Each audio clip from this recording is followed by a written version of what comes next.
Perdamaian yang baru diumumkan selama 72 jam di Gaza sempat memberi napas lega bagi ribuan warga yang hidup di bawah reruntuhan. Konvoi bantuan PBB dengan 52 truk logistik memasuki wilayah utara, disambut sorak anak-anak, namun ketenangan itu hanya berlangsung singkat. Pada pukul 09.47 pagi, Lina Abu Akleh, jurnalis Palestina berusia 39 tahun dengan kewarganegaraan ganda, sedang melakukan siaran langsung di kamp pengungsi Jenin. Ia mengenakan rompi biru bertanda press dan helm baja seberat 3 kg. Berdiri sekitar 150 meter dari posisi pasukan Israel yang ditempatkan di menara pengintai. Saat menjelaskan kondisi warga, satu tembakan tajam terdengar dari arah barat laut. Peluru menembus pelindung kepala, membuatnya roboh di depan kamera. Siaran langsung berhenti, meninggalkan keheningan yang mengguncang dunia. Rekaman video dari berbagai sudut memperlihatkan momen fatal ketika Lina Abu Akleh terjatuh setelah satu tembakan tunggal terdengar. Dalam tayang ulang lambat, kilatan senjata tampak jelas berasal dari posisi pasukan penembak Jitu IDF yang berjarak sekitar 180 meter dari lokasi kejadian. Analisis balistik menunjukkan lintasan peluru kaliber 5,56 mm yang menembus rompi bertuliskan "Press" milik korban, sebuah bukti kuat bahwa penembakan dilakukan secara sengaja dan terarah. Cuplikan ini segera tersebar ke 42 jaringan berita internasional dan disaksikan lebih dari 60 juta orang dalam waktu 24 jam, memicu gelombang kemarahan global. Para analis militer menilai, tindakan ini bukan sekadar pelanggaran gencatan senjata, melainkan pernyataan politik yang menantang hukum humaniter internasional. Di media sosial, tagar "Justice for Lina" mencapai 12 juta unggahan hanya dalam 2 jam. Suara narasi dokumenter menekankan bahwa jurnalis yang memegang status perlindungan sipil menurut Konvensi Jenewa tidak boleh dijadikan target. Visual peta digital menunjukkan garis tembak dan posisi IDF, sementara suara detak jantung lambat mengiringi atmosfer tegang. Segmen berakhir dengan pernyataan narator, dunia kini menyaksikan bagaimana kebenaran bisa dibungkam oleh satu peluru yang menembus hukum. Berita pembunuhan Lina Abu Akleh memicu kemarahan instan dan, dalam 18 menit, memaksa sebuah rapat darurat di Kairo. Di ruang komando gelap itu hadir perwakilan militer dari 3 negara dan total 8 perwira tinggi yang menimbang opsi-opsi militer.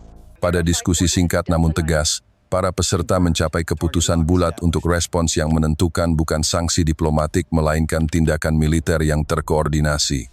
Dokumentasi situasi menampilkan peta target, data pelacakan rudal, dan daftar prioritas yang dipresentasikan di layar besar. Suara ketukan meja dan potongan rekaman komunikasi menambah ketegangan. Nada pertemuan dingin dan tegas. Pilihannya adalah memberi pelajaran yang tak terlupakan kepada pihak yang dianggap bertanggung jawab. Keputusan segera berlanjut ke fase perencanaan operasi. Tim Intel segera menyiapkan target prioritas dan timeline operasi. Operasi Perjanjian Tercabik diluncurkan oleh koalisi 3 negara sebagai respons terhadap pembunuhan seorang jurnalis. Target diarahkan ke pusat kota Tel Aviv dengan sasaran awal di 5 titik padat aktivitas warga. Komando menugaskan armada berjumlah 12 peluncur untuk memaksimalkan simultanitas serangan dari arah berbeda. Serangan memadukan rudal jelajah hipersonik, rudal balistik presisi, dan peluru kendali jarak jauh untuk menembus lapisan pertahanan. Perencanaan teknis memperhitungkan kecepatan lintasan, ketinggian, dan jendela peluncuran agar sistem lawan kewalahan. Israel menghadapi 4 lapis sistem pertahanan yang dirancang untuk ancaman biasa, namun menghadapi kesulitan mengantisipasi variasi trajektori. Nada penyajian narasi adalah dingin dan tegas, menekankan alasan pembalasan sambil menjelaskan aspek operasional. Laporan intelijen mencatat koordinasi waktu yang presisi dan komunikasi terenkripsi untuk mengurangi risiko kegagalan operasional nyata. Dari timur, Iran meluncurkan rudal balistik yang menukik dari tepi atmosfer menuju sasaran dengan lintasan curam, sementara dari utara kapal-kapal Rusia menembakkan 3 M22 Zircon yang dilaporkan mencapai Mach 9, dan dari selatan pesawat-pesawat Mesir melepaskan rudal jelajah yang menempatkan sasaran dalam jangkauan presisi. Serangan simultan itu memanfaatkan profil penerbangan berbeda lurus, melengkung, dan terbang rendah sehingga memaksa radar menghadapi jejak yang saling tumpang tindih.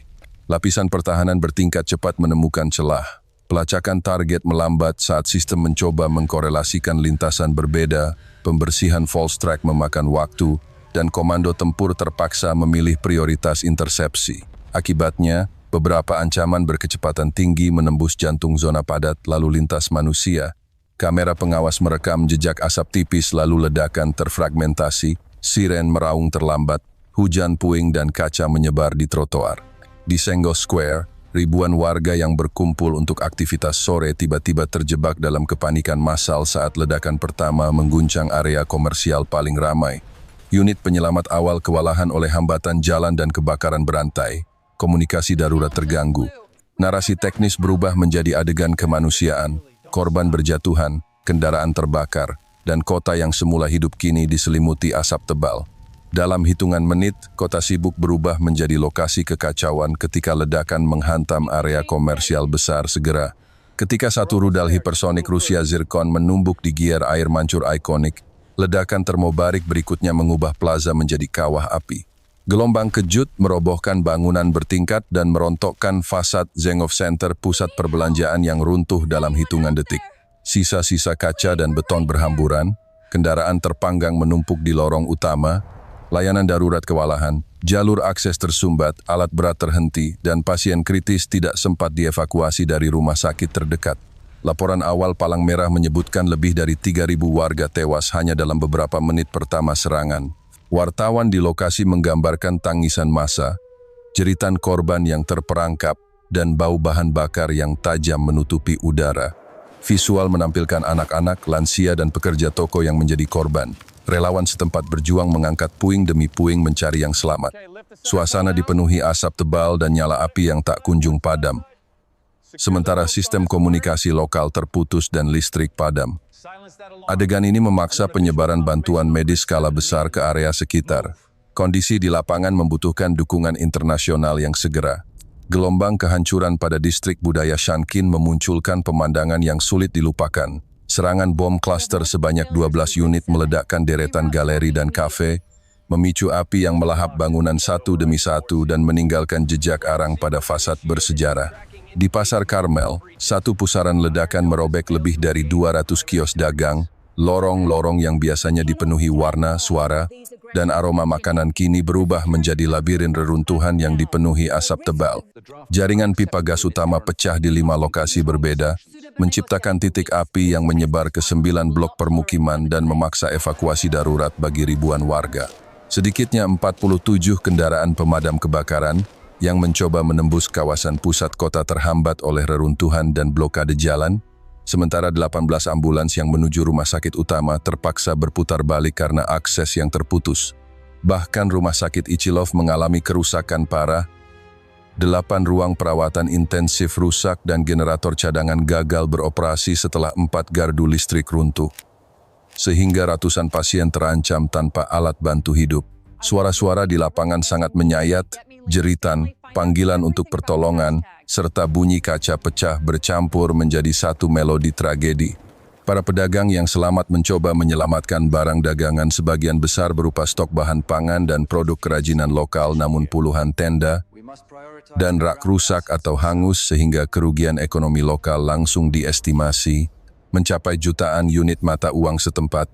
Layanan darurat terhambat tidak hanya oleh kerusakan infrastruktur tetapi juga oleh kehancuran jalur komunikasi. 3 menara telekomunikasi utama, ambles dan jaringan telepon seluler turun hampir sepenuhnya, membuat koordinasi respons menjadi hampir mustahil. Warga yang terluka parah menunggu berjam-jam di pinggir jalan tanpa pengobatan karena petugas medis tidak dapat menjangkau korban.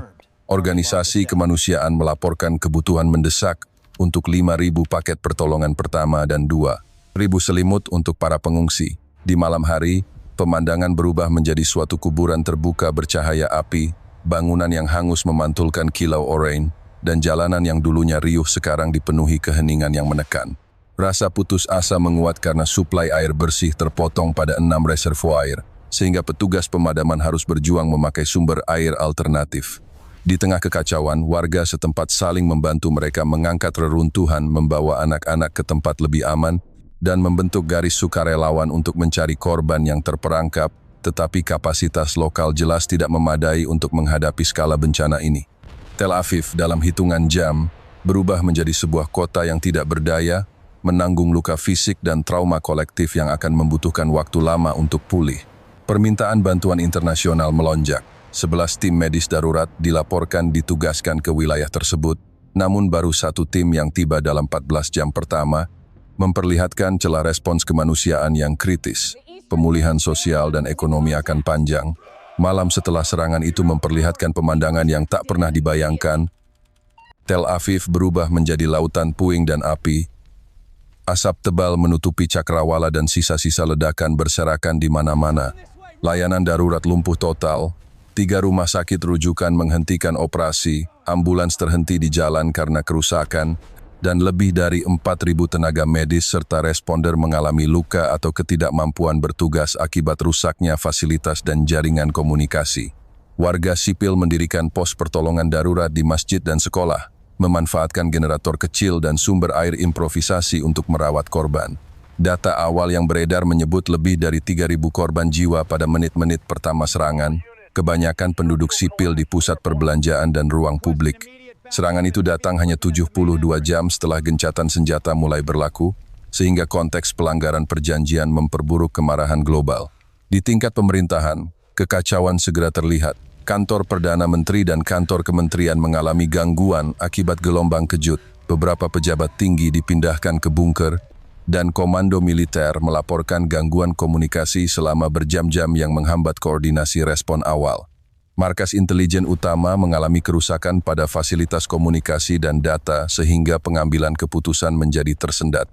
Secara militer, koalisi pelaku teridentifikasi melibatkan Rusia, Iran, dan Mesir yang melancarkan serangan multi-arah dengan rudal hipersonik, rudal balistik jarak menengah, dan rudal jelajah presisi. Puluhan koridor serangan melewati celah dalam deteksi radar dan mengekspos kelemahan pada sistem pertahanan terdalam seperti Arrow, David Sling, dan Iron Dome. Akibat teknis ini, beberapa target sipil kritis terkena langsung, menghancurkan infrastruktur listrik, air, dan komunikasi. Reaksi internasional terfragmentasi. Amerika Serikat mengecam serangan terhadap warga sipil dan menyatakan dukungan politik, tetapi menahan pengiriman pasukan atau tindakan militer langsung karena risiko eskalasi. Dewan Keamanan PBB mengadakan sesi darurat namun gagal mencapai konsensus ketika rancangan resolusi yang lebih keras diblokir oleh beberapa anggota tetap. Negara-negara Arab dan negara-negara Global South menyuarakan keprihatinan yang berbeda, memperlihatkan perpecahan geopolitik yang dalam. Konsekuensi kemanusiaan sangat nyata: gelombang pengungsian internal, kekurangan obat dan peralatan medis, serta gangguan distribusi air bersih sementara akses bantuan internasional terhambat oleh kondisi keamanan yang tidak stabil. Dari perspektif hukum internasional, insiden ini menciptakan preseden berbahaya karena beberapa aktor membenarkan pembalasan yang menargetkan pusat-pusat sipil sebagai respons terhadap provokasi, menguji batas perlindungan non-kombatan dalam aturan perang. Secara strategis, wilayah menghadapi restrukturisasi cepat kebijakan keamanan, aliansi samar menjadi lebih eksplisit, anggaran pertahanan diarahkan ulang untuk kapabilitas rudal dan pertahanan siber, dan perlombaan persenjataan diperkirakan meningkat. Akibatnya, wilayah itu memasuki periode ketidakstabilan berkepanjangan dengan risiko siklus pembalasan yang memperpanjang konflik. Di tengah reruntuhan, dunia disuguhi pelajaran pahit bahwa norma-norma hukum perang bisa runtuh saat praktik balasan berubah menjadi taktik yang menargetkan warga sipil, menghasilkan era baru di mana logika, ketakutan, dan pembalasan lebih dominan daripada upaya diplomasi kolektif. Pengawasan diplomatik meningkat, penyelidikan internasional diumumkan, dan serangkaian sanksi serta embargo senjata dipertimbangkan oleh beberapa blok negara. Korban yang selamat menghadapi trauma kolektif, dengan kebutuhan psikososial yang mendesak dan gangguan ekonomi jangka panjang bagi komunitas yang kehilangan mata pencaharian. Rekonstruksi akan memerlukan koordinasi multinasional dan pengawasan independen untuk memastikan akuntabilitas. Dunia kini menghadapi dilema moral dan praktis besar,